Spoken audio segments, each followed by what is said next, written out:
ஒரு மனுஷனுக்கு 3 விதத்தில் கர்வம் உண்டாகிறதுக்கு வாய்ப்பு உண்டு. பணம், பதவி, புகழ். பணம் அதிகமாக வந்தால் கர்வம் வரலாம், பதவி பெருசாக வந்துட்டுதுன்னா கர்வம் வரலாம், புகழ் அதிகமாக போனாலும் கர்வம் வரலாம். இந்த 3 வகையான கர்வத்துக்கும் இடம் கொடுக்காமல் இருக்கிறாங்க பாருங்கள், அவங்க தான் சிறந்த மனிதர்கள். ஒரு பெரிய பொறுப்பில் இருக்கிறவங்களுக்கு கர்வம் வந்துடக்கூடாது. அப்படி வந்துட்டுதுன்னா அது எல்லாருக்கும் இடைஞ்சல். ஒரு ராஜா இருந்தார். அவர் ஒரு நாள் தன்னுடைய தலைநகரத்தை சுற்றி வந்துக்கிட்டு இருந்தார். ஒரு இடத்துல ஒரு அழகான நிலத்தை பார்த்தார். ஆஹா, இந்த இடத்துல நமக்குன்னு ஒரு மாளிகையை கட்டினா எவ்வளோ நல்லாயிருக்கும் அப்படின்னு நினச்சார். ராஜா நினச்சா அது முடியாத காரியமா? சரி, இந்த நிலம் யாருக்கு சொந்தம்னு விசாரிங்க அப்படின்னார் பக்கத்தில் இருந்தவங்கக்கிட்ட. அவங்கெல்லாம் ஓடி போய் விசாரித்தாங்க. அந்த இடம் ஒரு வயசான கிழவிக்கு சொந்தம், வயசான அம்மாவுக்கு சொந்தமாக. அந்த அம்மா தான் அதில் ஒரு குடிசையை போட்டு குடியிருந்துகிட்டு இருக்கிறாங்க. சரி, அந்த நிலத்துக்கு ஒரு விலையை நிர்ணயம் பண்ணி அதை அந்த வயசான அம்மாக்கிட்ட கொடுத்துருங்கோ அப்படின்னு உத்தரவு போட்டார் ராஜா. ஆனால் அந்த அம்மா, இது எங்கள் பூர்வீக இடம், இதை விற்க மாட்டேன் அப்படின்னு சொல்லிவிட்டுது. சரி, 2 பங்கு விலை கொடுக்குறோம்னு சொல்லி பாருங்க அப்படின்னாங்க. அப்படியே சொன்னாங்க அரண்மனை ஆட்கள். அதுக்கும் சம்மதிக்கலை அந்த அம்மா. இதை கேள்விப்பட்டதும் ராஜாவுக்கு கோபம் வந்துட்டுது. தன்னுடைய ஆளுங்களை கூப்பிட்டார். போய் அந்த குடிசையை பிரித்து எறிங்க, காசெல்லாம் ஒன்றும் கொடுக்காதீங்க அப்படின்னு கத்தினார்.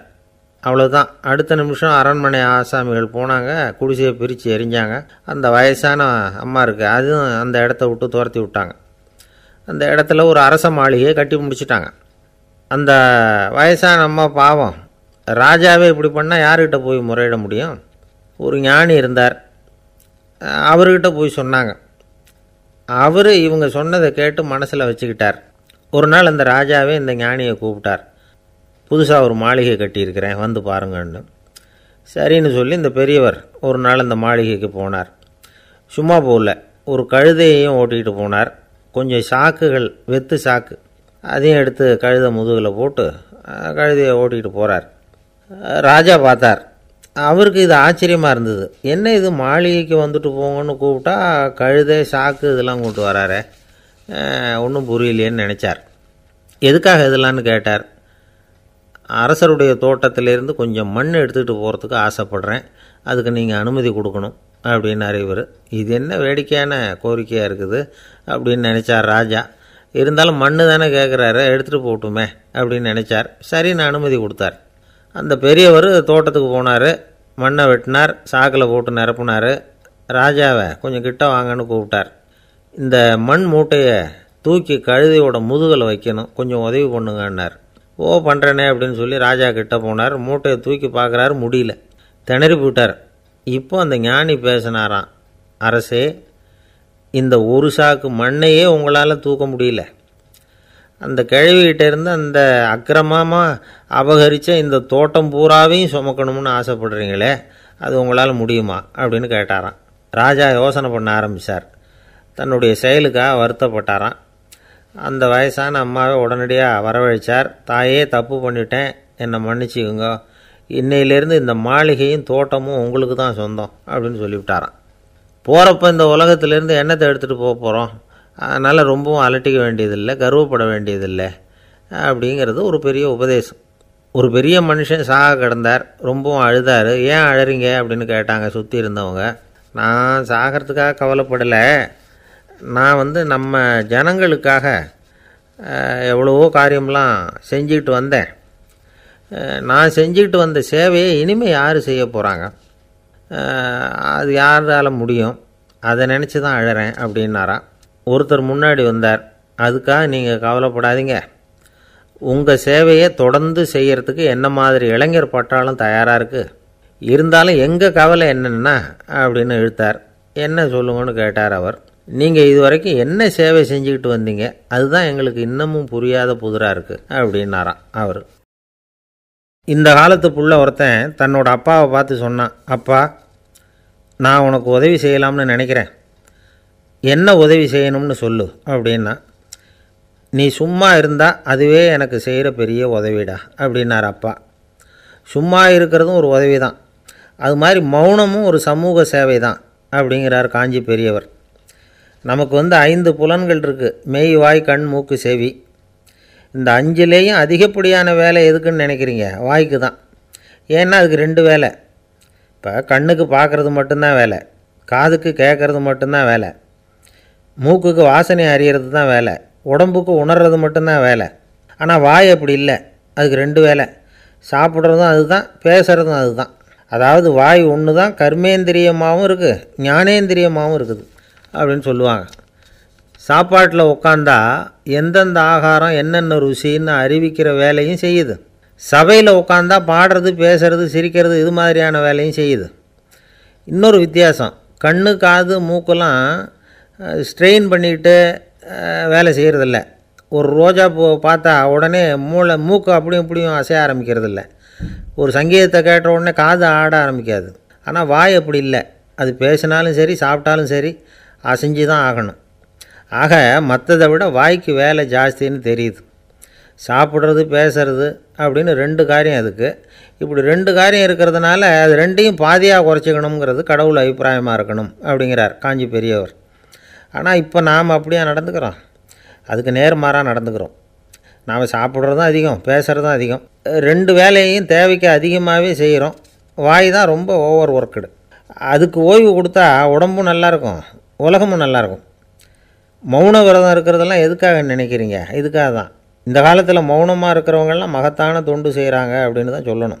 சத்தம் அதிகமாக போய் தான் சவுண்டு பொல்யூஷன் வருது. அது மட்டும் இல்லை, மௌனமாக இருந்தால் சண்டை சச்சரவே வராது. மௌனம் கலக நாஸ்தி. ஆக இதுவும் ஒரு சமூக சேவை தான். நமக்கு தான் வாய் இருக்குதேங்கிறதுக்காக வசமாக சாப்பிட்றதும் தப்பு, வளவளன்னு பேசுகிறதும் தப்பு. ஒரு கருத்தை சொல்கிறதுக்கு ஒரே ஒரு சொல்லு போதும் அப்படின்னு இருக்கும்பொழுது 2 சொற்களை செலவு பண்ணாதே. எவ்வளவு சொன்னாலும் அதனால் ஒரு பயனும் விளையாது அப்படின்னு தெரிய வருமேயானால் அந்த ஒரு சொல்லையும் விரயம் பண்ணாதே அப்படிங்கிறார் ஒரு அறிஞர். எல்லா குணங்கள்லேயும் மௌனம்தான் சிறந்தது அப்படிங்கிறார் ஒருத்தர். மௌனமாக இருக்கிறது மூலமாக மற்றவர்கள் குறைகளை நம்மால் தெரிஞ்சிக்க முடியும். அதே சமயத்தில் நம்மக்கிட்ட இருக்கிற குறைகளை மற்றவங்களுக்கு தெரியாமல் மறைச்சிக்கவும் முடியுங்கிறார் அவர். உண்மைதானே? ஒரு பெரிய மேடை பேச்சாளர், பொது வாழ்க்கையில் 25 வருஷ காலமாக ஈடுபட்டிருக்கிறவர்.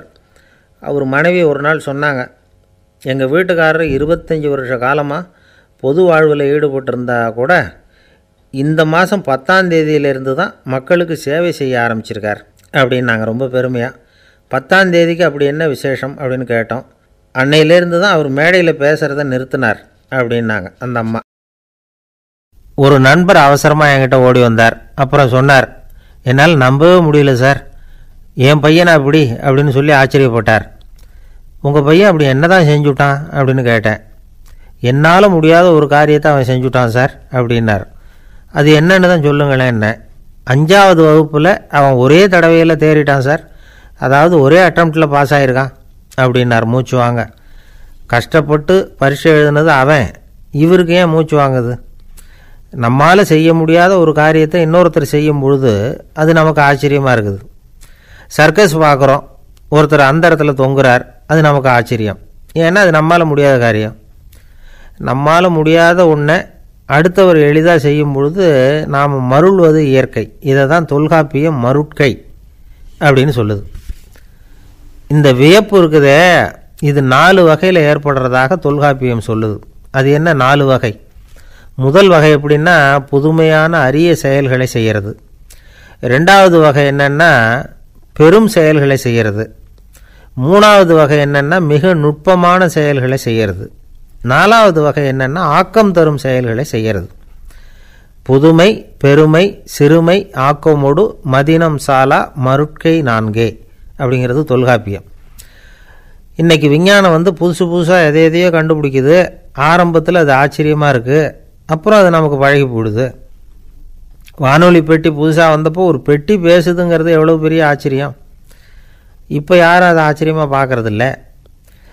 மதினம் சாலா மருட்கை அப்படின்னு ஒரு சொற்றொடர் வருது பாருங்கள், அதில் கருத்தாழம் உண்டு. எதை பற்றியும் போதுமான அளவு புரிந்து கொள்ளாத போது ஒருத்தர் ஆச்சரியப்படுறார். புரிந்து கொண்ட பிறகு ஆச்சரியம் மறைஞ்சு போடுது. மிக நுட்பமான செயல்களும் நம்ம ஆச்சரியப்பட வைக்கும். ஒரு அரிசியில் ஒரு திருக்குறளை எழுதி காட்டுறாங்க, ஒரு முட்டை ஓட்டுக்குள்ளே ஓவியம் தீட்டி காட்டுறாங்க. கருங்கல் சிற்பங்களில் எவ்வளவு நுட்பமான வேலைப்பாடுகளை எல்லாம் பார்த்து ஆச்சரியப்படுறோம். இது மாதிரி ஆக்கப்பூர்வமான அரிய செயல்களை செய்கிறது கூட வியப்பை உண்டு பண்ணும். குப்பை கூலங்களை கூட வாழ்க்கைக்கு பயன்படுகிற பொருளாக மாற்றுகிறவர்கள் இருக்காங்க. அவர்களுடைய செயல் வியப்பு அளிக்குது. இடைக்காட்டு சித்தர் பாடின மூவடி 30ங்கிற நூலில் வர்ற ஒரு பாடல், ஆற்றல் பிறர் அறிதலின் அகம் கிளர்வு உறுதலின் கற்று அறி பாணர் கெழுமிய கோடலின் தோற்றம் உருகவே போற்றல் சால் வியப்பே. ஒருத்தருடைய ஆற்றல் தெரியாமல் இருந்தது, அவருடைய அரிய செயலை பார்க்கும் பொழுது வியப்பாக இருந்தது, மனசுக்குள்ள கிளர்ச்சி. பாவலர்கள் இவர்களுடைய புகழை பாடி மற்றவர்களும் தெரிந்து கொள்ளுமாறு செய்கிறார்கள். அப்படிங்கிறது தான் ஒரு யதார்த்தமான உண்மை.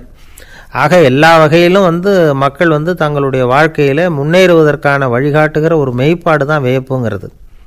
இந்த காலத்தில் நம்ம எப்படியெல்லாம் ஆச்சரியப்பட வைக்கிறாங்க. ஒரு ஆளை பிடிச்சி ஜெயிலில் கொண்டு வந்தாங்க. ஜெயில் அதிகாரி அவனை ரொம்ப ஆச்சரியமாக பார்த்தாரான். இவன் கேட்டான், ஏன் சார் அப்படி பார்க்குறீங்க, நான் இப்போ இங்கே வர்றது உங்களுக்கு ஆச்சரியமாக இருக்குதா அப்படின்னு கேட்டிருக்கான். இதுக்கு ஜெயில் அதிகாரி சொல்லியிருக்கார், நீ இப்போ இங்கே வந்ததில் எனக்கு ஒன்றும் ஆச்சரியம் இல்லைப்பா, ஏற்கனவே நீ இங்கேருந்து விடுதலையாகி போய் 6 மாதம் ஆச்சு, இவ்வளவு லேட்டாக வர்றியே அதுதான் எனக்கு ஆச்சரியமாக இருக்குது அப்படின்னாராம். ஒருத்தர் ஒரு தவறு செஞ்சு விடுறாருன்னு வச்சுக்கோங்க, உடனே நீ செஞ்சது தவறு அப்படின்னு சொல்கிறது ஒரு வகை. அதுக்கு பதிலாக எது சரின்னு அவர் புரிந்து கொள்ள உதவி செய்கிறது இன்னொரு வகை. இந்த 2வது வகை இருக்குது பாருங்கள், நிர்வாக இயலில் இது ரொம்ப முக்கியம். அலுவலகத்தில் வேலை பார்க்குற ஒருத்தர் முக்கியமாக தெரிஞ்சுக்க வேண்டியது என்ன தெரியுமா? சக ஊழியர்கள்கிட்ட எப்படி பழகணும், மேலதிகாரிகள்கிட்ட எப்படி பழகணும், தனக்கு கீழே வேலை செய்கிறவங்கக்கிட்ட எப்படி பழகணும், வாடிக்கையாளர்கள்கிட்ட எப்படி பழகணும், இவங்க எல்லார்கிட்டையும் செம்மையான உறவை ஏற்படுத்திக்கிறது எப்படி, இதையெல்லாம் சொல்லிக் கொடுக்குற பாடம் தான் இன்டர் பர்சனல் ஸ்கில், திறமையான உறவு அப்படிங்கிறது. எந்த வேலையில் இருந்தாலும் சரி, இந்த உறவுகளை வளர்க்கும் திறன் உள்ளவங்க சீக்கிரம் முன்னுக்கு வந்துடுறாங்க. மற்றவங்க கிட்ட உறவை பலப்படுத்திக்கிறது எப்படி அப்படின்னு தெரிஞ்சுக்கிட்டோம்னா எந்த ஒரு தடையையும் சுலபமாக தாண்டி செய்கிற தொழிலில் முன்னுக்கு வந்துடலாம். ஹார்வர்டு பல்கலைக்கழகத்தில் ஒரு கணக்கெடுப்பு பண்ணி பார்த்தாங்களாம். பார்க்குற வேலையில் எது மாதிரி குணாதிசயம் உள்ளவங்க வேகமாக முன்னுக்கு வர்றாங்க அப்படின்னு தெரிஞ்சுக்கிறதுக்காக இந்த கணக்கெடுப்பு. வெவ்வேறு துறையில் வேகமாக முன்னுக்கு வந்திருக்கிற பல பேரை சந்தித்து இந்த சர்வேயை நடத்தியிருக்கிறாங்க. அவங்க கண்டுபிடிச்சி சொல்லியிருக்கிற உண்மை என்ன தெரியுமா? ஒருத்தர் ஒரு வேலையில் இருந்தால் அது சம்பந்தப்பட்ட சப்ஜெக்ட் பற்றிய அறிவு 35% இருந்தால் போதுமா. ஆனால் உறவுகளை வளர்க்கக்கூடிய திறன், இன்டர் பர்சனல் ஸ்கில்லு 65% வேணும். இப்படி உள்ளவங்க சீக்கிரம் முன்னுக்கு வந்துடுறாங்களாம். அதனால் ஒருத்தருக்கு வேலை சரியாக புரியலைன்னா கூட விவரமாக மற்றவங்கக்கிட்ட பழகிறது எப்படின்னு புரிஞ்சால் போதும், அவர் முன்னுக்கு வந்துடலாம். அலுவலகங்களில் மட்டும் இல்லை, எல்லா இடங்கள்லேயும் இது ரொம்ப முக்கியம். வீட்டுக்குள்ளேயும் இது ரொம்ப முக்கியம், வீட்டுக்கு வெளியேயும் இது முக்கியம். அடுத்தவங்கக்கிட்ட பழகிறது எப்படிங்கிறத தெரிஞ்சிக்காதவன் வாழ்க்கையில் முன்னேற முடியாது. இன்றைக்கி ஆயுதங்களால் காயப்படுத்தி கொள்ளுகிறவர்களை விட வார்த்தைகளால் காயப்படுத்தி கொள்ளுகிறவர்கள் தான் அதிகம். பெரியவங்க என்ன சொல்கிறாங்க தெரியுமா? நீங்கள் இந்த பூமியில் பிறந்ததன் அர்த்தம் பூர்த்தியாகணும்னா அடுத்தவங்களுக்கு உதவி பண்ணுங்க. அடுத்தவங்களுக்கு உதவி செய்ய முடியாவிட்டால் கூட பரவாயில்லை, ஆனால் யாரையும் புண்படுத்தி விடாதீங்க அப்படின்னு சொல்கிறாங்க. எனக்கு தெரிஞ்ச ஒருத்தர் ஒரு அலுவலகத்தில் வேலை பார்க்குறார். அவர் சொல்லுவார், எனக்கு இந்த இன்டர் பர்சனல் ஸ்கில் ரொம்ப அதிகம் சார், சக ஊழியர்கள்கிட்ட ரொம்ப சுமூகமாக நடந்துக்குவேன். என் கூட வேலை பார்க்குற ஒருத்தருக்கு ஏதாவது ஒரு கஷ்டம்னா அந்த சமயத்தில் அவர் செய்ய வேண்டிய வேலையை நான் செஞ்சுருவேன் சார் அப்படிம்பார். நான் அவர்கிட்ட சமீபத்தில் அப்படி ஏதாவது செஞ்சுருக்கீங்களா அப்படின்னு கேட்டேன். செஞ்சுருக்கேன் சார். போன வாரம் புதன்கிழமை ஆஃபீஸில் என் பக்கத்து சீட்டுக்காரருக்கு வயிற்று வலி, உடனே நான் மெடிக்கல் லீவ் போட்டுவிட்டு எங்கள் வீட்டுக்கு போயிட்டேன் சார் அப்படின்னார். ஒரு அம்மா தெருவில் உட்காந்து என்னத்தையோ தேடிட்டு இருக்கிறாங்க. அந்த அம்மா ஒரு சூஃபி ஞானி. அவங்க பேர் என்னென்னா ரபியா அல் அடாவியா. அந்த அம்மாவுக்கு கண் கூட தெளிவாக தெரியாது. அந்த பக்கமாக வந்த சில பேர் இவங்களுக்கு உதவி செய்கிறதுக்காக வந்தாங்க. என்ன தேடிகிட்டு இருக்கிறீங்க அப்படின்னு கேட்டாங்க. இதுக்கு அந்த அம்மா, அந்த கேள்வி அவ்வளோ முக்கியத்துவம் இல்லை, நான் தேடிகிட்டு இருக்கிறேன், உங்களால் முடிஞ்சால் எனக்கு உதவி பண்ணலாம் அப்படின்னாங்களாம். உதவி செய்ய வந்தவங்களுக்கு ஆச்சரியம். எதை தேடுறோங்கிறது தெரியாமல் இப்படி ஏன் நேரத்தை செலவழிக்கிறீங்க? நாங்கள் எப்படி உங்களுக்கு உதவ முடியும்? எங்களுக்கு ஒன்றும் புரியலையே அப்படின்ட்டுருக்காங்க. சரி, உங்களை திருப்தி பண்ணுறதுக்காக சொல்கிறேன். ஒரு குண்டூசி தொலைஞ்சி போச்சு, அதை தேடுறேன் அப்படின்னாங்களாம் அந்த அம்மா. அதுக்கப்புறம் இவங்களும் சேர்ந்து தேட ஆரம்பிச்சிட்டாங்க. கொஞ்ச நேரம் ஆச்சு, ஒன்றும் கிடைக்கல. உதவி செய்ய வந்தவங்களும் அழுத்து போட்டாங்க. அப்புறம் கேட்டாங்க, இதை பாருங்கம்மா, இது ரொம்பவும் பெரிய தெரு, அகலமான தெரு. அதனால் குறிப்பாக நீங்கள் எந்த இடத்துல அந்த குண்டூசியை தொலைச்சிங்க அதை சொல்ல முடியுமான்னாங்களாம். இதுக்கு அந்த அம்மா, நீங்கள் மறுபடியும் அர்த்தமில்லாத கேள்வியை கேட்குறீங்க. உங்கள் கேள்விக்கும் நான் தேடுறதுக்கும் என்ன சம்மந்தம்னாங்களாம். இதை கேட்டதும் அவங்க ஒரு மாதிரி ஆகிட்டாங்க. என்னம்மா நீங்கள் பைத்தியம் மாதிரி பேசுகிறீங்க அப்படின்னாங்களாம். சரி, உங்களை மறுபடியும் திருப்திப்படுத்துறதுக்காக சொல்கிறேன்.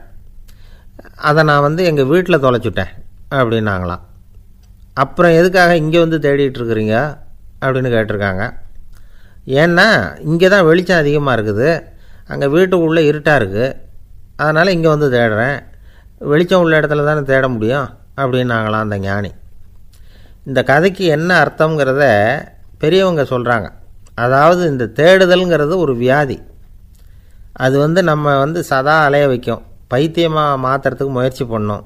ஒரு காலம் அது நிறைவு அடையவே அடையாது. வாழ்வுங்கிறது ஒரு புரிந்து கொள்ள முடியாத சதா இயங்கி கொண்டிருக்கிற ஒரு செயல். அதுக்கு ஆரம்பமும் இல்லை, முடிவும் கிடையாது. எதையோ தேடணும் அப்படிங்கிற உந்துதல் நமக்குள்ளே இருக்கும். ஆனால் குறிப்பாக எதை தேடிட்டு இருக்கிறோம் அப்படிங்கிறது புரியாது. அப்படி ஏதாவது ஒன்றை தேடி அடைஞ்சிடுறோம்னு வச்சுக்கோங்க, உடனே ஒரு அதிருப்தி வந்துடும். அதனால் வாழ்க்கைங்கிறது சலிப்பு நிறைந்தது அப்படிங்கிற எண்ணத்தை உண்டாக்கிக்கிறோம். ஒன்று அடைஞ்சதுக்கு அப்புறம் இன்னொன்று தேட ஆரம்பிச்சிருவோம். ஆக இந்த தேடல்ங்கிறது நாம் ஒன்று அடைஞ்சாலும் அடையாவிட்டாலும் தொடர்ந்து நடந்துக்கிட்டு தான் இருக்கும். இதுக்கு முடிவே கிடையாது. இந்த உண்மையை நாம் நல்லா புரிஞ்சுக்கணும் அப்படிங்கிறது பெரியவங்களுடைய கருத்து. ஏழையும் தேடுறான், பணக்காரனும் தேடுறான், நோயாளியும் தேடுறான், நோய் இல்லாதவனும் தேடுறான், அதிகாரம் உள்ளவனும் தேடுறான், அதிகாரம் இல்லாதவனும் தேடுறான், முட்டாளும் தேடுறான், அறிவாளியும் தேடுறான். ஆனால் யாரும் இதை தான் தேடி சாதிக்க போகிறோம், இதுதான் முடிவு அப்படின்னு திட்டவட்டமாக சொன்னதில்லை. ஒன்று அடைஞ்சதும் இன்னொன்று தேட ஆரம்பிச்சிடுறாங்க, அவ்வளோதான். அதாவது உங்களின் தேடுபவர் உங்கள் உள்ளே தான் இருக்கிறார், அவரை தேடி கண்டுபிடியுங்கள். இதுதான் ஞானிகள் நமக்கு சொல்லுகிற ஒரு ஆலோசனை. நம்மால் ஒருத்தன் ஜெயிலில் இருந்தான். இன்னொரு கைதி அவனை பார்த்து கேட்டான், ஏன்பா உன்னை பார்க்குறதுக்கு வெளியிலேருந்து யாருமே இங்கே வர்றது இல்லையே, உனக்கு சொந்தக்காரங்களே கிடையாதா அப்படின்னு கேட்டானா. ஏன் இல்லை, எனக்கு சொந்தக்காரங்க நிறைய பேர் உண்டு, அவங்க என்னை பார்க்க வராததுக்கு காரணம் வேற அப்படின்ட்டுருக்கான் இவன். என்ன காரணம்னு கேட்டான் அவன். அதுக்கு இவன் சொன்னானா, அதுக்கு என்ன காரணம்னா அவங்க எல்லாரும் இங்கே உள்ளேயே இருக்கிறாங்க அப்படின்னானா. ஒரு சீன தேசத்து அரசர் இருந்தார். அவருக்கு வயசாயிட்டுது. அவருக்கு அடுத்தபடியாக அவருடைய புள்ள பட்டத்துக்கு வரணும், ஆட்சி பொறுப்பை ஏற்றுக்கணும். ஒரு நல்ல தலைவனுக்கு இருக்க வேண்டிய பண்புகள்லாம் தன்னுடைய மகனுக்கு இருக்கணும்னு விரும்பினார் அந்த அரசர். அதனால் இளவரசனை பக்கத்தில் இருந்த ஒரு குரு கிட்ட அனுப்புனார். இளவரசன் அவர்கிட்ட போய் சேர்ந்தான். அந்த குரு என்ன பண்ணார் தெரியுமா, இவனை பார்த்து சொன்னார், இதை பாருப்பா, நீ என்ன பண்ணுற, இப்போவே பக்கத்தில் இருக்கிற காட்டுக்கு போ, நடுக்காட்டில் போய் ஒரு இடத்துல உட்காந்துக்கோ, அங்கே என்னென்ன சத்தம்லாம் உன் காதில் விழுதுன்னு கவனித்து கேளு, உன் காதில் விழுந்த ஓசைகள் என்னென்னங்கிறத என்கிட்ட வந்து சொல்லு, அதுதான் எனக்கு தெரியணும், உனக்கு வேலையும் அதுதான் அப்படின்னு சொல்லி அனுப்பி வச்சுட்டார். இளவரசன் காட்டுக்கு போனான். குரு சொன்னபடியே ஒரு இடத்துல உட்காந்து கவனித்து கேட்டான். அதுக்கப்புறம் குருக்கிட்ட திரும்பி வந்தான். என்னென்ன சத்தம்லாம் கேட்ட அப்படின்னு கேட்டார் குரு. குருவே, காட்டில் நான் பறவைகள் சத்தம்லாம் கேட்டேன், மிருகங்களின் ஓசையையும் கேட்டேன், இதை தவிர இடி மின்னல் மழை இதுகளோட சத்தத்தையும் கேட்டேன் அப்படின்னா. குரு யோசனை பண்ணார், நீ இன்னமும் சரியாக கேட்கல, அதனால் மறுபடியும் காட்டுக்கு போ, கொஞ்ச நாள் தங்கியிருந்து கேட்டுட்டு வா அப்படின்னார். இளவரசனுக்கு ஒன்றும் புரியல. இருந்தாலும் குருவின் கட்டளையாச்சே, மறுக்க முடியுமா? உடனே அவன் மறுபடியும் காட்டுக்கு போனான். ஒரு இடத்துல உட்காந்தான். கொஞ்ச நேரம் உன்னிப்பாக கவனித்து கேட்டான். சில நாள் கழித்து குருக்கிட்ட திரும்பி வந்தான். குருவே, இந்த தடவை சில துல்லியமான சத்தங்களை எல்லாம் கேட்டான். தேனீ பறக்கிற சத்தம், நீரோடையின் மெல்லிய ஓசை, இதெல்லாம் கேட்டேன்னா. குரு சிரித்தார். நீ மறுபடியும் காட்டுக்கு போ, இன்னும் சில நாள் அங்கே இரு, முழுமையாக கவனமாக கேட்டுக்கிட்டு வா அப்படின்னு சொல்லி அனுப்பி வச்சுட்டார். இளவரசனுக்கு குழப்பம் அதிகமாகிட்டுது. ஒன்றுமே புரியல. மறுபடியும் காட்டுக்கு போனான்.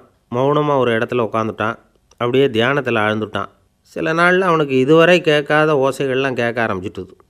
இதைத்தான் நான் கேட்கணும்னு என்னுடைய குரு எதிர்பார்த்துருக்கிறாருங்கிறத புரிஞ்சுக்கிட்டான்.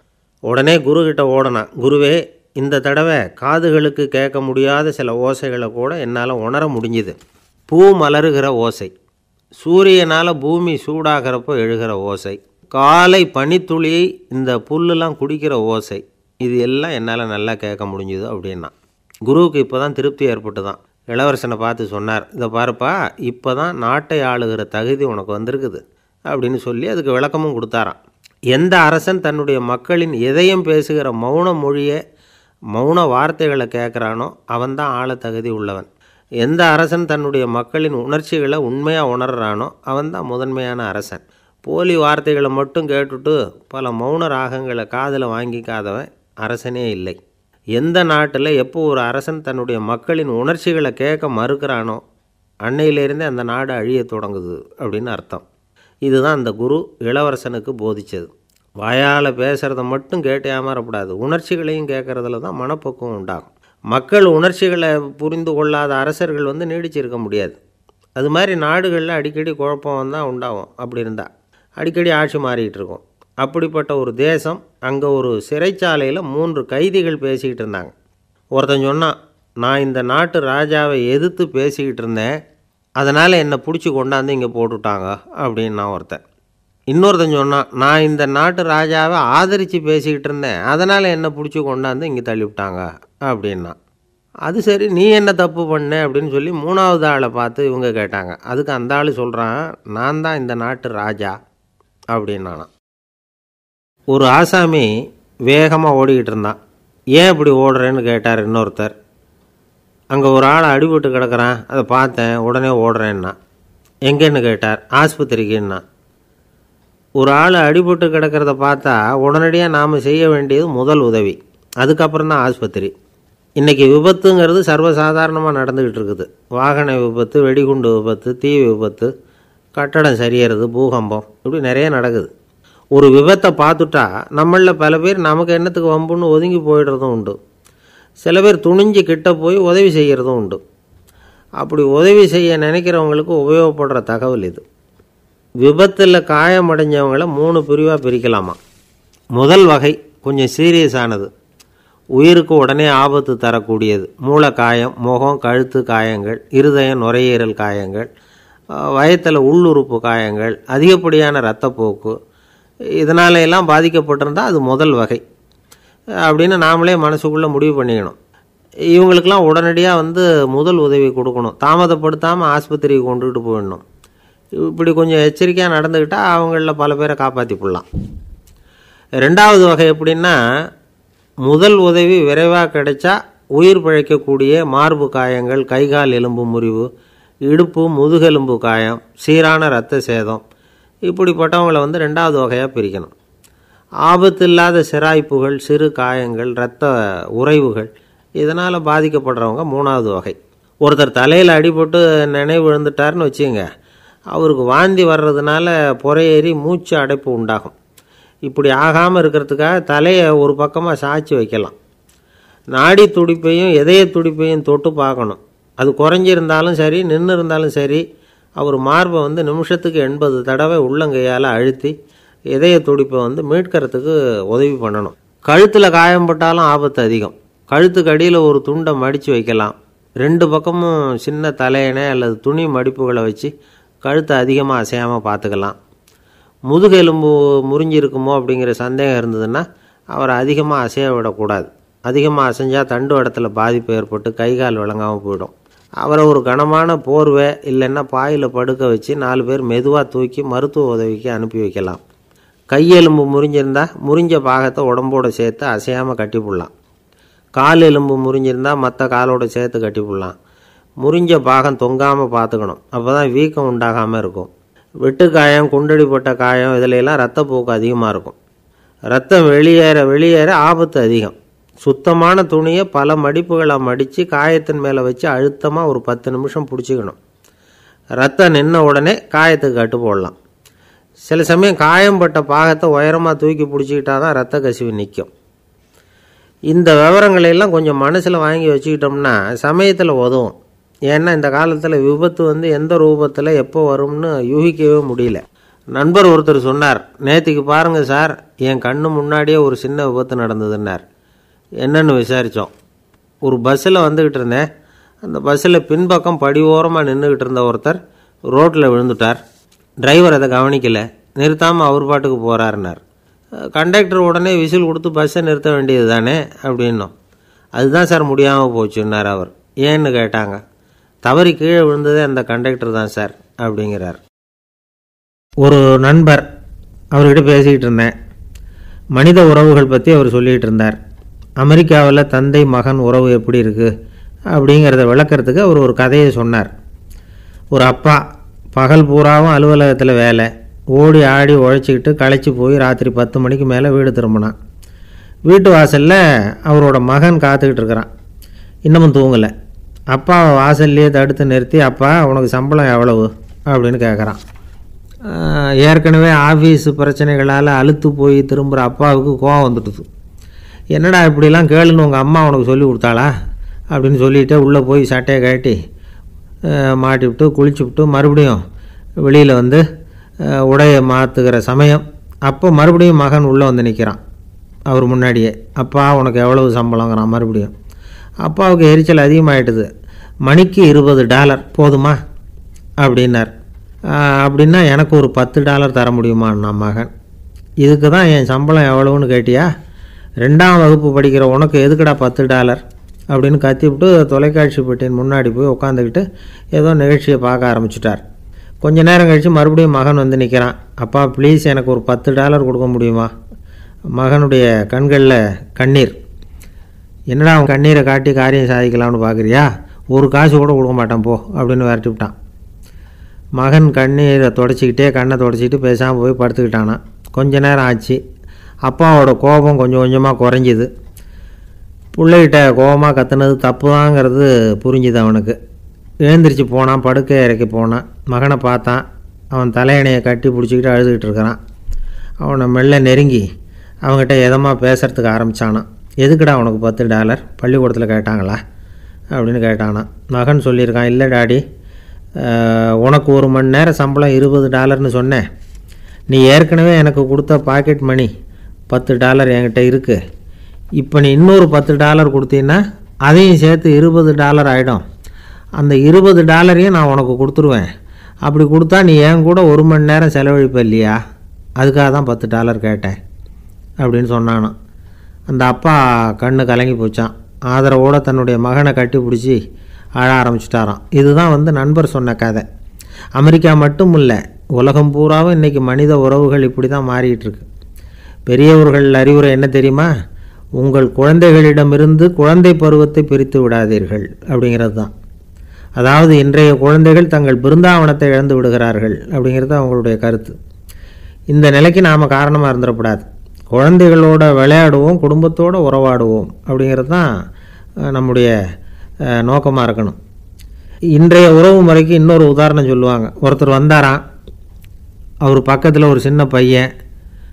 நாம் அவரை விசாரிக்கிறோம், யார் இந்த பையன் அப்படின்னா அவர் சொல்கிறார், இவன் எனக்கு தூரத்து உறவு அப்படின்னாராம்.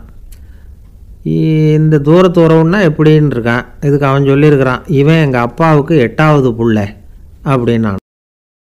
ஒரு ஊரில் ஒரு பெரிய ஞானி இருந்தார். அவர் படுக்கையில் இருந்தார்.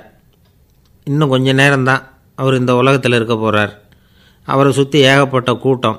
ஏற்கனவே அவருடைய உபதேசங்களை கேட்டவங்க பல பேர் அவரை சுற்றி நிற்கிறாங்க. அந்த ஞானி மெதுவாக கண்ணை திறந்து பார்க்குறார். எல்லாரும் அவருடைய கடைசி வார்த்தையை கேட்கறதுக்காக அவளோட காத்துக்கிட்டு இருக்கிறாங்க. அந்த ஞானி மெதுவாக பேச ஆரம்பித்தார். நான் என்னுடைய வாழ்நாள் பூராவும் உங்களுக்கு நிறைய போதனைகள் சொல்லிக்கிட்டு இருக்கிறேன். பேரானந்தம், மகிழ்ச்சி, தியானத்தன்மை, இதை பற்றியெல்லாம் சொல்லியிருக்கிறேன். இப்போ நான் வேறு ஒரு கரைக்கு போய்கிட்டுருக்கிறேன். நான் இனிமேல் இந்த கரையில் இருக்க மாட்டேன். நீங்கள் நான் சொன்னதையெல்லாம் கேட்டீங்க, ஆனால் எதையும் நீங்கள் நடைமுறைப்படுத்தி பார்க்கல. எல்லாம் கேட்டதோடு சரி, அதோடு விட்டுவிட்டீங்க. அப்புறம் அதை தள்ளி போட்டுக்கிட்டே வந்துட்டீங்க. மேலும் அதை தள்ளி போடுறதுல எந்த பிரயோஜனமும் கிடையாது. இப்போ நான் போய்கிட்டு இருக்கிறேன், உங்களில் யாராவது என்னோட வர்றதுக்கு தயாரா அப்படின்னு கேட்டார். அவ்வளவுதான், யாரும் வாயை திறக்கலை. ஒரே மௌனம், சத்தமே இல்லை. ஒருத்தர் பார்த்துக்கிட்டே நிற்கிறாங்க. அந்த கூட்டத்தில் ஒரு ஆள், அந்த ஞானி கூடவே 40 வருஷத்துக்கு மேலே இருந்திருக்கிறான். அவனும் வாயை திறக்காமல் இன்னொருத்தன் முகத்தை பார்த்துக்கிட்டே நிற்கிறான். இந்த சமயத்தில் பின்னாடி நின்றுக்கிட்டு இருந்த ஒருத்தன் கையை தூக்கினான். ஞானி அவனை பார்த்தார். சரி, ஒருத்தனுக்காவது நம்மோட வர்றதுக்கு தைரியம் இருக்குது அப்படின்னு நினச்சார். ஆனால் அந்த ஆள் என்ன சொன்னான் தெரியுமா? ஐயா, நீங்கள் கேட்குறப்போ நான் உடனே எழுந்திருக்கல, கையை மட்டும்தான் தூக்கினேன். என்ன காரணம்னா, நான் எப்படி அடுத்த கரைக்கு வந்து சேர்றதுங்கிறது தெரிஞ்சுக்கிறதுக்காக தான். அந்த விவரத்தை மட்டும் இப்போ உங்ககிட்ட இருந்து நான் தெரிஞ்சுக்க ஆசைப்பட்றேன். ஏன்னா இப்போ நான் உங்கள் கூட வர்றதுக்கு தயாராக இல்லை. எவ்வளவோ காரியங்களை நான் இன்னும் இங்கே முடிக்க வேண்டி இருக்குது. வீட்டுக்கு ஒரு விருந்தினர் வந்திருக்கிறார். என்னுடைய இளைய மகனுக்கு கல்யாணம் பண்ணி வைக்கணும். அதனால் இன்றைக்கி உங்கள் கூட வர முடியாது. அது மட்டும் இல்லை, இப்போ உங்கள் கூட அடுத்த கரைக்கு வந்தால் திரும்பி வர முடியாதுன்னு வேறு சொல்கிறீங்க. அதனால் இப்போ நான் வரல. இன்னொரு நாள் நிச்சயமாக நான் வர்றேங்க, வந்து உங்களை சந்திக்கிறேன். அதனால் இப்போ நீங்கள் இன்னொரு தடவை எங்களுக்கு விளக்கமாக சொல்லணும். ஏற்கனவே பல தடவை சொல்லியிருக்கிறீங்க. தயவு பண்ணி இப்போ ஒரு தடவை சொன்னீங்கன்னா சௌகரியமாக இருக்கும். அந்த அடுத்த கரையை அடையிறது எப்படி, இப்போ ஒரு தடவை அதை விளக்கமாக சொல்லிட்டிங்கன்னா நல்லா ஞாபகப்படுத்திக்குவேன். அது சரியான சமயம் வர்றப்போ இது எனக்கு உதவியாக இருக்கும் அப்படின்னு நானும். ஆனால் உண்மை என்ன தெரியுமா? அந்த சரியான சமயம் வரவே இல்லை அப்படிங்கிறது தான் உண்மை. இப்படி அந்த கதை முடியும். இந்த கதை அந்த ஒரு ஆளுக்கு மட்டும் இல்லை, கிட்டத்தட்ட எல்லாருக்குமே அது பொருந்தும் அப்படிங்கிறாங்க விவரம் தெரிஞ்சவங்க. எல்லாருமே அந்த சரியான தருணத்துக்காகத்தான் காத்துக்கிட்டு இருக்கிறாங்களாம். அதுக்காக ஜோசியம் பார்க்குறாங்க, கைரேகை பார்க்குறாங்க, நாளைக்கு என்ன நடக்குங்கிற ஆவலில் எல்லோரும் காத்துக்கிட்டு இருக்கிறாங்க. ஆனால் அந்த ஒரு நாள் ஒருபோதும் வரப்போகிறதில்ல. நீங்கள் தள்ளி போடுறதுக்காக பல அர்த்தமில்லாத காரணங்களை தேடுறீங்க அப்படிங்கிறார் ஒரு ஞானி. காத்திருக்கிறதுலேயே நம்ம காலம் ஓடி போயிடுது. ஏன்னா இன்றைக்கி நாம் சிந்திக்கிறது நாளைக்கு நாம் சிந்திக்கிறது இல்லை. ஒவ்வொரு நாளும் ஒவ்வொரு மாதிரி போயிடுது. நாளைக்கு மறுநாளை பற்றியே சிந்திக்கிறோம். இப்படியே அது பாட்டுக்கு போயிடும். கரையை தொட்டு பார்க்குறது எப்போ, இதுதான் கேள்வி. நமக்கு வேண்டியப்பட்ட ஒருத்தர் ஒரு ரயில்வே பிளாட்ஃபாரத்தில் நின்றுக்கிட்டு இருக்கிறார். அங்கே இருக்கிறவங்ககிட்ட கேட்குறாராம், விசாரிக்கிறார். ஏங்க கிழக்க போகிற ரயில் போயிட்டுதுங்களான்னாராம். போயிட்டுதுன்னு இருக்கிறாங்க. கொஞ்ச நேரம் கழித்து ஏங்க மேற்க போகிற ரயில் போயிட்டுதுங்களான்னு கேட்டிருக்காரு. போயிட்டுதுங்களான்ருக்காங்க. அப்புறம் கொஞ்சம் நேரம் கழித்து மறுபடியும் ஏங்க 10:30 மணி வண்டி போயிட்டுதான்னு கேட்டிருக்கார். தொடர்ந்து காலையிலேருந்து சாயந்தரம் வரைக்கும் இப்படி ஒரே இடத்துல நின்றுக்கிட்டு கேட்டுக்கிட்டே இருக்கிறார். இதை பார்த்துக்கிட்டு இருந்த ஒருத்தர் அவர்கிட்ட ஏங்க நீங்கள் எங்கே போகணும் அப்படின்னு கேட்டாராம். இவர் மெதுவாக சொன்னாராம், இந்த ரயில்வே லைனை தாண்டி அந்த பக்கம் போகணும் அப்படின்னாராம். நம்பிக்கை இல்லைன்னா இந்த உலகத்தில் நாம் நடமாடவே முடியாது. அவநம்பிக்கையோடு இருந்துக்கிட்டு இருந்தால் என்றைக்கும் அவஸ்தை தான். நாம் நம்புறது நடக்குதோ இல்லையோ அது வேறு விஷயம். ஆனால் எதையும் நம்பி தான் நாம் அடி வைக்க வேண்டியிருக்கு. வேறு ஒன்றும் வேணாம், ஒரு லாட்ரி சீட்டு வாங்குகிறோம். அது எங்கே நமக்கு விழப்போகுது அப்படிங்கிற அவநம்பிக்கையோடவா வாங்குகிறோம்? பரிசு நமக்கு தான் அப்படிங்கிற நம்பிக்கை உள்ளூர இருக்கிறதுனால தான் அதை வாங்குகிறோம். இருந்தாலும் முடிவு வேறு மாதிரி ஆகிடுது. அதுக்காக மனசு சோர்ந்து போகிறதில்ல. அடுத்த மாதமும் சீட்டு வாங்குகிறோம். இந்த நம்பிக்கை தான் மனித வாழ்க்கைக்கு ஆதாரம். ஒரு கடையில் போய் டீ சாப்பிட்றீங்க. அந்த டீ நல்ல டீ தானா, அதில் விஷம் கலந்துருக்குமா அப்படிங்கிற சந்தேகம் வந்துட்டுதுன்னு வச்சுங்க. அதுக்கப்புறம் அதை எப்படி நீங்கள் சாப்பிட முடியும்? நம்பி தான் சாப்பிட்ணும். ரயில் ஒழுங்காக போய் சேருங்கிற நம்பிக்கை இருக்கிறதுனால தான் அதில் ஏறி உட்காடுறோம். லெட்டர் ஒழுங்காக போய் சேருங்கிற நம்பிக்கை இருக்கிறதுனால தான் பெட்டியில் போடுறோம். சரி, நம்ம கதையெல்லாம் நம்மளோட இருக்கட்டும். மனித நம்பிக்கை எந்த அளவுக்கு உறுதியாகவும் அறிவுபூர்வமாகவும் இருக்கணுங்கிறதுக்கு அலெக்சாண்டர் வாழ்க்கையில் நடந்த ஒரு சம்பவத்தை உதாரணமாக சொல்லலாம். இந்த உலகத்தையே ஜெயிக்கணும்னு புறப்பட்டார் அலெக்சாண்டர். ஒரு கட்டத்தில் அவர் சிட்னஸ் நதி கரைக்கு சேர்ந்தார். அந்த சமயத்தில் அவருக்கு கடுமையான நோய் வந்துட்டுது. அவர் கூடவே வந்திருந்த கிரேக்க வைத்தியர்கள் என்னென்னமோ முயற்சியெல்லாம் பண்ணி பார்த்தாங்க. இருந்தாலும் அலெக்சாண்டருக்கு வந்திருக்கிறது என்ன நோய்ங்கிறத அவங்களால கண்டுபிடிக்க முடியல. ஏன்னா அந்த பகுதியில் உள்ளவங்களுக்கு மட்டுமே அதிகமாக வரக்கூடிய ஒரு வினோதமான நோயாக இருந்தது அது. ஆனால் அவர் இருக்கிற இடம் எதிரியோட இடம், பாரசீக மன்னனோட ஆளுகைக்கு உட்பட்ட இடம். என்ன பண்ணுறது அப்படின்னு எல்லாரும் யோசனை பண்ணாங்க. பாரசீக மன்னனோட அரண்மனையில் இருக்கிற வைத்தியர் வந்தால் இந்த நோயை குணப்படுத்தி விடுவார் அப்படின்னு சொன்னாங்க. இருந்தாலும் எதிரியோட நாட்டில் இருக்கிற வைத்தியரை கூப்பிட்டு எப்படி நம்பி வைத்தியம் பார்க்க சொல்கிறது அப்படின்னு சொல்லி எல்லோரும் தயங்கினாங்க. ஆனால் அலெக்சாண்டர் தயங்கலை. பரவாயில்ல, அழைச்சிட்டு வாங்கன்னு விட்டார். உடனே அவரை போய் அழைச்சிட்டு வந்துட்டாங்க. அவர் வந்தார். அலெக்சாண்டர் உடம்பை பரிசோதனை பண்ணி பார்த்தார். சரி, இதை குணப்படுத்தி விடலாம், பயப்பட வேண்டியதில்லை. ஆனால் இதுக்கு ஒரு மூலிகை ரசம் தயார் பண்ணி கொடுக்கணும். நான் போய் அதை தயார் பண்ணிவிட்டு 2 நாளில் திரும்பி வந்துடுறேன் அப்படின்னு சொல்லிவிட்டு போனார் அந்த வைத்தியர். அதே மாதிரி 2 நாளில் திரும்பி வந்தார் மூலிகை ரசத்தோட. இதுக்கு இடையில் அலெக்சாண்டரோட தளபதிகளில் ஒருத்தர் ரகசியமாக ஒரு எச்சரிக்கை கடிதம் கொடுத்து அனுப்பியிருக்கிறான். அதை வாங்கி என்ன விஷயம்னு பார்த்தார். இப்போ உங்ககிட்ட வந்திருக்கிற எதிரி நாட்டு வைத்தியரை நம்பாதீங்கோ, அவன் கொண்டுகிட்டு வந்திருக்கிற மூலிகை ரசத்தில் விஷம் கலந்துருக்குது அப்படின்னு அதில் எழுதியிருக்கு. அதை பார்த்தார் அலெக்சாண்டர். இருந்தாலும் கொஞ்சம் கூட அலட்டிக்கலை. வைத்தியர் கொடுத்த மருந்தை வாங்கி கடகடன்னு குடிச்சிட்டார். குடிச்சுட்டு அதுக்கப்புறம் அந்த கடிதத்தில் இருந்த விஷயத்தை அந்த வைத்தியர்கிட்ட சொன்னார். வைத்தியர் திகைச்சு போயிட்டார். தன் மேலே அலெக்சாண்டர் வச்சுருக்கிற நம்பிக்கையை பார்த்து அவருக்கு ரொம்ப வியப்பு. வைத்தியர் உண்மையிலேயே நல்ல மருந்து தான் கொண்டுகிட்டு வந்து கொடுத்துருக்கிறார், அதில் விஷம்லாம் எதுவும் கலக்கலை. அதுக்கப்புறம் அலெக்சாண்டர் அந்த வைத்தியரை பார்த்து சொன்னாராம், நம்பிக்கைங்கிற அச்சாணியை ஆதாரமாக வச்சுக்கிட்டு தான் இந்த உலகம் சுற்றிக்கிட்டு இருக்குது. எனக்கு எதிரியாக இருந்தாலும் பாரசீக மன்னர் ரொம்ப பெரியவர். அப்பேற்பட்ட மன்னருடைய அரண்மனை வைத்தியர் தொழில் நேர்மை இல்லாதவராக இருக்க மாட்டார். அப்படி இருந்தால் அவரை அரண்மனை வைத்தியராக வச்சிருக்கவே மாட்டாங்க அப்படின்னு நம்பினேன். என்னுடைய நம்பிக்கை வீண் போகலை அப்படின்னாராம். இதுதான் மானுட நம்பிக்கைங்கிறது. இந்த காலத்துலேயும் இது மாதிரி இந்த மானுட நம்பிக்கை ரொம்பவும் சாமர்த்தியமாக கையாளுகிற கெட்டிக்காரங்க சில பேர் இருக்கிறாங்க. இந்த காலத்து குரு, அவருக்கு ஒரு சிஷ்யன். குரு முன்னாடி அந்த சிஷ்யன் ரொம்ப பணிவாக நின்று, குருவே உங்கள் கையால் விஷத்தை கொடுத்தாலும் அதை வாங்கி மடமடன்னு குடிச்சிருவேன் அப்படின்னா. உன்னுடைய குரு பக்தியை மெச்சினேன் அப்படின்னார் குரு. அதுக்கு அந்த சிஷ்யன், அப்படி இல்லை குருவே, உங்கள்கிட்ட சிஷ்யனாக இருக்கிறத விட உங்கள் கையால் விஷத்தை வாங்கி குடிச்சு விட்றது ரொம்ப நல்லது, அதனால தான் அப்படி சொன்னேன் அப்படின்னா. ஒரு தீக்குச்சி தீப்பெட்டியை பார்த்து கேட்டுதான், நாம் 2 பேரும் தானே உரசிக்கிறோம், ஆனால் நான் மட்டும் தீ பிடிச்சி எரிஞ்சு போகிறேன், நீ அப்படியே இருக்கிறியே அப்படின்னு தான். அதுக்கு தீப்பெட்டி சொல்லியிருக்குது, உனக்கு தலையில் கணம் இருக்குது அதனால் அழிஞ்சு போகிற அப்படின்னு தான். எப்படி இருக்கு பாருங்கள் இந்த பதில். தலையில் கணம் உள்ளவங்க யாருமே சரியாக இருக்க முடியாது. எவ்வளவு பெரியவங்களாக இருந்தாலும் சரி, ரொம்ப கஷ்டம்தான் அது. கர்வங்கிறது கூடவே கூடாது. இதை விளக்கிறதுக்கு மகான் ஒருத்தர் ஒரு சம்பவத்தை சொல்கிறார். அர்ஜுனன் தீர்த்த யாத்திரை பண்ணானா.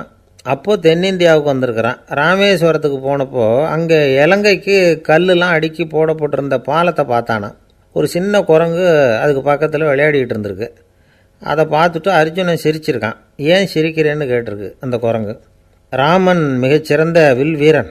அப்படி இருக்கிறப்போ அவன் இலங்கைக்கு அம்புகளாலேயே ஒரு பாலம் கட்டியிருக்கலாம். அதை விட்டுட்டு போயும் உன்ன மாதிரி குரங்குகளை துணையாக வச்சுக்கிட்டு இப்படி ஒரு கருங்கல் பாலத்தை கட்டியிருக்கிறானே அப்படின்னு நானா. அம்புகளால் பாலம் கட்ட முடியுமா அப்படின்னு கேட்டு தான் குரங்கு. ஏன் முடியாது, என்னால் முடியுமேன்றிருக்கான் அர்ஜுனன். அம்பால் பாலம் கட்டலாம், இருந்தாலும் என்ன மாதிரி குரங்குகள் ஏறி நடந்தால் அது தாங்குமா? அதனால தான் ராமர் கருங்கல் பாலமே கட்டினார் அப்படின்றது குரங்கு சொல்லிச்சான். அப்படியே சொல்கிற, நான் வேணும்னா இப்போ அம்புகளாலேயே ஒரு பாலத்தை கட்டுறேன், நீ அது மேலே ஏறி நடந்து பார். பாலம் விழுந்துட்டுதுன்னா நான் தீ மூட்டி அதில் குதித்து உயிர் தியாகம் பண்ணிவிடுறேன் அப்படின்னு நான் ரொம்ப கோபமாக. உடனே அந்த சின்ன குரங்கு பெரிய உருவம் எடுத்துட்டு தான் கையில் கதையோடு அர்ஜுனன் முன்னாடி நிற்கிறான் அனுமன். பார்த்தா, என்னுடைய தலைவர் ராமரையா இழிவாக பேசுகிற, நீ இப்போ பாலம் கட்டு, நான் என்னுடைய பலத்தை காட்டுறேன் அப்படின்னா அனுமன். அர்ஜுனன் தன்னுடைய காண்டிபத்தை எடுக்கிறான், சரமாரியாக அம்புகளை விடுறான். அதெல்லாம் ஒன்றோட ஒன்று கோத்துக்கிட்டு அப்படியே பாலம் மாதிரி நிற்கிது. அர்ஜுனன் தலை நிமிர்ந்து நின்னான். அனுமன் உயர கிளம்பி அங்கேருந்து பாலத்தில் பொத்துன்னு இறங்கினான். பாலம் அப்படியே நொறுங்கி போச்சு தூள் தூளாக. என்ன அர்ஜுனா, இப்போ என்ன செய்ய போகிற அப்படின்னா ஏளனமா. அர்ஜுனன் தலையை தொங்க போட்டுக்கிட்டான். சொன்னபடி தீ மூட்டி அதில் குதிக்கிறதுக்காக 3 தடவை சுற்றி வந்தான். அப்போது கிருஷ்ணர் அங்கே வந்தார். என்ன அர்ஜுனா, என்ன நடக்குது, என்ன இது அப்படின்னு ஒன்றும் தெரியாத மாதிரி கேட்டார். அர்ஜுனன் வாயை திறக்கிறதுக்கு முன்னாடி அனுமன் வாயை திறந்தான், நடந்ததை சொன்னான். அர்ஜுனன் சவால் விட்டபடி உயிர் திறந்தே ஆகணும்னா அனுமன். கிருஷ்ணர் யோசனை பண்ணார். நல்லது, இந்த சவால் விட்டதுக்கும் நடந்ததுக்கும் யார் சாட்சி? பெரியவர் ஒருத்தரை சாட்சியாக வச்சுக்கிட்டல்லவா நீங்கள் இந்த போட்டியை நடத்தியிருக்கணும் அப்படின்னார். அதனால் என்ன, இப்போ மறுபடியும் அந்த போட்டியை நடத்திவிட்டா போச்சு, என்னால் அந்த அம்பு பாலத்தை நொறுக்க முடியாதா அப்படின்னா அனுமன். சரி, இப்போ மறுபடியும் அது நடக்கட்டும்னார் கிருஷ்ணர். அர்ஜுனன் அம்பு பாலம் அமைச்சான். அனுமன் ஏறி குதிச்சான். பாலம் அசைஞ்சு கொடுக்கவே இல்லை, அவ்வளோ உறுதியாக இருக்குது. இப்போ அனுமன் தலையை குனிஞ்சிக்கிட்டான். அர்ஜுனன் நன்றியோடு நிமிர்ந்து பார்த்தான். கிருஷ்ணருடைய தோள்கள்லேயும் முதுகள்லேயும் ரத்தம். என்ன சுவாமி, என்ன நடந்ததுன்னு நான் பதறி போய், உன் அம்பு பாலத்தை நான் தான் முட்டு கொடுத்து தாங்கிக்கிட்டு இருந்தேன். அனுமன் குதித்தப்போ என் மேலே ஏற்பட்ட காயங்கள் இவை. பின்ன உன்னுடைய அம்பு பலத்தினாலேயா பாலம் நின்றுதுன்னு நினைக்கிற அப்படின்னாராம். முதல்ல அர்ஜுனன் அப்புறம் அனுமன் 2 பேருக்குமே கர்வ பங்கம் ஆகிட்டு தான். அதாவது அவங்கக்கிட்ட இருந்த கர்வம் போயிட்டுது. யாராக இருந்தாலும் கர்வம் கூடாதுங்கிறத இதிலேருந்து நாம் புரிஞ்சுக்கணும். இந்த காலத்தில் நாமெல்லாம் எந்த விஷயத்துக்கெல்லாம் கர்வப்பட்டுருக்கோம் தெரியுமா? 2 பெண்கள் தங்களுடைய கணவன்மார்களை பற்றி ரொம்ப பெருமையாக பேசிக்கிட்டாங்களாம். அதில் ஒரு அம்மா சொல்லியிருக்கு, என் வீட்டுக்காரர்கிட்ட எந்த சப்ஜெக்ட் கொடுத்தாலும் சரி அந்த விஷயத்தை பற்றி அழகாக 1 மணி நேரம் பேசுவார் அப்படின்னாங்களாம். உடனே இன்னொரு அம்மா, அது என்ன பிரமாதம், என் வீட்டுக்காரருக்கு சப்ஜெக்டே தேவையில்லை, விஷயமே இல்லாமல் நாள் பூரா பேசிக்கிட்டு இருப்பார் அப்படின்னாங்களாம். ஒரு காடு நல்ல மரம்லாம் செழிச்சு இருந்தது. அப்படிப்பட்ட காட்டில் ஒரு சாது இருந்தார். அவர் எப்படின்னா எப்பவும் ஒரு மரத்தடியில் உட்காந்துருப்பார். ஏன்னா அவருடைய இருப்பிடமே அதுதான். அவர் என்ன பண்ணுவார், 3 கல் வச்சுருந்தார். செங்கல் மாதிரி இருக்கும், ஆனால் அதை விட கொஞ்சம் பெருசாக இருக்கும். எதுக்கு அந்த 3 கல்லுன்னா அதுதான் அவருடைய படுக்கை.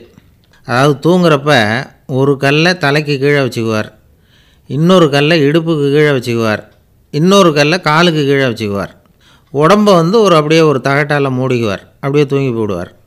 மழை பெய்யுதுன்னு வச்சுங்க, அவர் உடம்பு 3 கல் மேலே இருக்குதா, அதனால் தண்ணி அடியில் ஓடி போடும், உடம்பு நனையாது. மேலே தகடு இருக்கிறதுனால மழையும் உடம்புல படாது. அவர் தூக்கமும் கெடாது, நிம்மதியாக தூங்குவார். பகலில் அந்த 3 கல்லையும் ஒரு சேர ஒரு அடுப்பு மாதிரி வச்சு அது மேலே உட்காந்துக்குவார். அதனால் பாம்பு பூச்சி எதுவும் அவரை தொந்தரவு பண்ணுறதில்ல, அது பாட்டுக்கு நகர்ந்து போயிடும். அவர் பாட்டுக்கு நிம்மதியாக இருப்பார். யாராவது எதையாவது கொண்டுகிட்டு கொடுத்தா அதை வாங்கி சாப்பிடுவார், அவ்வளவுதான். ஒரு நாள் அந்த நாட்டு அரசன் காட்டுக்கு வேட்டையாட வந்தான். அந்த வழியாக வந்தப்போ இந்த சாது படுத்துருக்கிறத பார்த்தான், பரிதாபப்பட்டான். ஐயோ பாவம், இவர் இப்படி இந்த கல் மேலே உடம்பை வச்சுக்கிட்டு தூங்குறாரே, என்ன பாடுபடுவார், இவரை நாம் அரண்மனைக்கு அழைச்சிட்டு போய் சுகமாக நிம்மதியாக இருக்கிறதுக்கு வழி செஞ்சு கொடுப்போம், அது ரொம்ப நல்லாயிருக்கும் அப்படின்னு நினச்சான். அப்படி நினச்சிக்கிட்டே அரண்மனைக்கு வந்துட்டான். அதுக்கப்புறம் ஒரு பல்லக்கையும் 2 சேவகர்களையும் காட்டுக்கு அனுப்பி அந்த சாதுவை மெதுவாக இங்கே அழைச்சிட்டு வந்துடுங்க அப்படின்னு சொல்லி அனுப்பி வச்சான். இவங்க போய் அவர்கிட்ட விவரத்தை சொன்னாங்க. எனக்கு என்னத்துக்கு அரண்மனை வாசம் அப்படின்னார். இருந்தாலும் மன்னர் உத்தரவு, நீங்கள் அவசியம் வரணும் அப்படின்னாங்க இவங்க. சரின்னு சொல்லிவிட்டு வேறு வழி இல்லாமல் புறப்பட்டார். புறப்படும் பொழுது என்ன பண்ணார்னா, மறக்காமல் அந்த 3 கல் ஒரு தகடு அதையும் எடுத்து பல்லக்கில் வச்சுக்கிட்டார். என்னத்துக்கு இதையெல்லாம் எடுத்து வைக்கிறாரு அப்படின்னு சொல்லி அவங்க யோசனை பண்ணாங்க. இருந்தாலும் அதை பற்றி ஒன்றும் கேட்கல. பேசாமல் அவரை அழைச்சிட்டு போய் அரண்மனையில் விட்டுட்டாங்க. அரசன் ஓடி வந்தான், வரவேற்றான், அறுசுவை உணவு படைத்தான். அவர் படுக்கிறதுக்கு தங்க கட்டில், பட்டு மெத்தை, இப்படி எல்லாம் ஏற்பாடு பண்ணி வச்சான். இங்கே படுத்து ஓய்வு எடுத்துங்க அப்படின்னு சொல்லிவிட்டு அவன் பாட்டு போயிட்டான். மறுநாள் காலையில் பார்க்குறான், சாது படுத்துருக்கிறார். எப்படி தெரியுமா, அந்த பட்டு மெத்தை மேலே 3 கல்லையும் வச்சு வழக்கம் போலவே அது மேலே படுத்துருக்கிறார், அதுக்கு மேலே தகடு.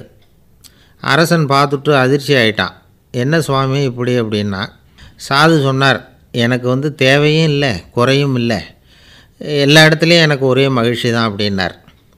மகிழ்ச்சிங்கிறது தங்க கட்டிலேயோ பட்டு மெத்தையிலேயோ இல்லை, அது மனசில் இருக்கிற ஒரு விஷயம். உண்மையான மகிழ்ச்சிக்கு வழி மனப்பக்குவம் அப்படிங்கிறது அந்த அரசனுக்கு புரிஞ்சுதான். இந்த காலத்தில் ஒரு சாமியார், அவரை தேடி ஒரு சீடன் வந்தான். என்னாச்சு தெரியுமா, சுவாமி எனக்கு நிம்மதி வேணும், அதுக்கு என்ன வழின்னு கேட்டான். சாமியார் நிமிர்ந்து பார்த்தார். அப்புறம் சொன்னார், நீ ஏகப்பட்ட பேர்கிட்ட கடன் வாங்கியிருக்கிற, அதையெல்லாம் திருப்பி கொடுத்தா தான் உனக்கு நிம்மதி கிடைக்கும்னார். இவனுக்கு ஆச்சரியம். அது எப்படி சாமி, அவ்வளவு கரெக்டாக நான் கடன் வாங்கினதை கண்டுபிடிச்சிங்க அப்படின்னா, உனக்கு கடன் கொடுத்து சாமியாராக போனதே நான் தான்ப்பா, அதனால தான் இந்த கதிக்கு வந்தேன், என்கிட்டயே நிம்மதிக்கு வழி கேட்குறிய, அதுதான்டா வேதனை அப்படின்னாராம் அவர். ஒரு குரு, இளம் சீடர்கள் எதிரில் உட்காந்துருக்கிறாங்க. குரு பாடம் நடத்திக்கிட்டு இருக்கிறார். சீடர்களுக்கு ஒரு ஆசை, அதாவது ஒரு முக்கியமான மந்திரத்தை நம்ம குருநாதர்கிட்ட இருந்து கற்றுக்கணும் அப்படிங்கிறது அவங்க ஆசை. அது என்ன மந்திரம்னா, இறந்தவரை உயிர்ப்பிக்கக்கூடிய புனித மந்திரம், அதாவது செத்தவங்களுக்கு மீண்டும் உயிர் உண்டாக்குகிற மந்திரம். குருவே தயவு பண்ணி அந்த மந்திரத்தை எங்களுக்கு உபதேசிக்கணும் அப்படின்னு கேட்டாங்க. அது ரொம்ப ஆபத்தானது, அது என்னத்துக்கு உங்களுக்கு வேண்டாமேன்னாராம் குரு. எங்களுடைய நம்பிக்கை உறுதிப்படுறதுக்காகத்தான் கேட்குறோம், வேற ஒன்றும் இல்லை அப்படின்னு நாங்களாம் சீடர்கள். பக்குவப்படாத அறிவுங்கிறது ரொம்ப ஆபத்தானது அப்படின்னாராம் குரு. இது சீடர்களுக்கு புரியல. அது எப்படிங்க பக்குவப்படாத அறிவு ஆபத்தானதுன்னு சொல்கிறீங்க, அப்படின்னா என்ன அப்படின்னு கேட்டிருக்காங்க சீடர்கள். குரு அதுக்கு விளக்கம் கொடுத்தாராம். அந்த மந்திரத்தை எப்போ பயன்படுத்தணுங்கிறது முக்கியம். அதை அறியக்கூடிய ஞானம் ஏற்படுகிற வரைக்கும் அதை தெரிஞ்சுக்காமல் இருக்கிறது தான் நல்லது, இல்லைன்னா ஆபத்துன்னாராம். ஆனால் அந்த சீடர்கள் அதை கேட்குற மாதிரி இல்லை, ரொம்ப பிடிவாதம் பண்ண ஆரம்பிச்சிட்டாங்க. சரி வாங்க சொல்கிறேன்னார் குரு. எல்லாரும் வந்தாங்க. அந்த புனித மந்திரத்தை அவங்களுக்கு ரகசியமாக உபதேசம் பண்ணார். உபதேசம் பண்ணிவிட்டு அவங்களுக்கு எச்சரிக்கையும் கொடுத்தார். இந்த மந்திரத்தை நல்லா ஆராய்ச்சி பார்த்ததுக்கு அப்புறம்தான் உச்சரிக்கணும், அவசரப்பட்டு எதுவும் செஞ்சிடக்கூடாது அப்படின்னு ஒரு தடவைக்கு பல தடவை எச்சரிக்கை கொடுத்தார். சரின்னு சொல்லிவிட்டு அவங்கெல்லாம் மந்திரத்தை கற்றுக்கிட்டு எழுந்திரிச்சு போயிட்டாங்க. ஒரு நாள் அந்த சீடர்கள் எல்லாம் மணற்பாங்கான இடத்துல அப்படியே நடந்து போயிட்டுருக்கிறாங்க. ஒரு பாலைவன பகுதி மாதிரி ஒரு இடம். அங்கே ஒரு இடத்துல எலும்புகள் குவியலாக கிடந்தது. உடனே இந்த சீடர்கள் முன்ன பின்ன யோசிக்காமல், தியானமும் பண்ணாமல், அந்த மந்திரத்தோட பயனை சோதித்து பார்க்கணும் அப்படின்னு நினச்சிக்கிட்டு அந்த மந்திரத்தை உச்சரிக்க ஆரம்பிச்சிட்டாங்க. அவ்வளோதான். உடனே என்னாச்சு தெரியுமா? அந்த எலும்புகள் எல்லாம் ஓநாய்களாக மாறி அவங்கள துரத்த ஆரம்பிச்சிட்டுது. சீடர்கள் எல்லாம் தலைதெறிக்க ஓட ஆரம்பிச்சிட்டாங்க. ஓநாய்களும் விடலை, அவங்கள துரத்தி பிடிச்சி கடித்து கொதற ஆரம்பிச்சிட்டுது. அப்போ தான் அந்த சீடர்களுக்கு குரு சொன்ன அறிவுரையோட அர்த்தம் புரிஞ்சுது. பக்குவப்படாத அறிவு ஆபத்தானது அப்படிங்கிறது. அதனால் இதிலேருந்து நாம் தெரிஞ்சுக்க வேண்டியது என்னென்னா, நாம் நம்ம அறிவை வளர்த்துக்கிட்டால் மட்டும் போதாது, அந்த அறிவை எப்போ எப்படி பயன்படுத்தணும் அப்படிங்கிற பக்குவமும் நமக்கு வரணும். அப்போ தான் வாழ்க்கை நல்லபடியாக அமையும், இல்லைன்னா இடைஞ்சல் தான். இந்த காலத்தில் சில சின்ன பிள்ளைங்களுக்கே அறிவு ரொம்ப பக்குவப்பட்டிருக்குங்கிறத உணர முடியுது. ஒரு சின்ன பையன் பள்ளிக்கூடத்தில் மார்க் லிஸ்ட் கொடுத்தாங்க, வாங்கிக்கிட்டு அவசரமாக வீட்டுக்கு ஓடினான். எதிரில் வந்த ஒருத்தர் கேட்டார், என்ன அவசரம், ஏன் இப்படி வேகமாக ஓடுறேன்னார். எங்கள் அம்மா கிட்ட அடி வாங்கணும், அதுக்காக தான் ஓடுறேன்னா. அடி வாங்கிறதுக்கா இவ்வளவு அவசரம்னார் அவர். அப்படி இல்லைங்க, நான் போகிறதுக்குள்ளே எங்கள் அப்பா வீட்டுக்கு வந்துட்டாருன்னா அவர்கிட்ட அடி வாங்க வேண்டியிருக்கும், அதை அவாய்ட் பண்ணுறதுக்காக இப்படி ஓடுறேன் அப்படின்னு நானா அந்த பையன்.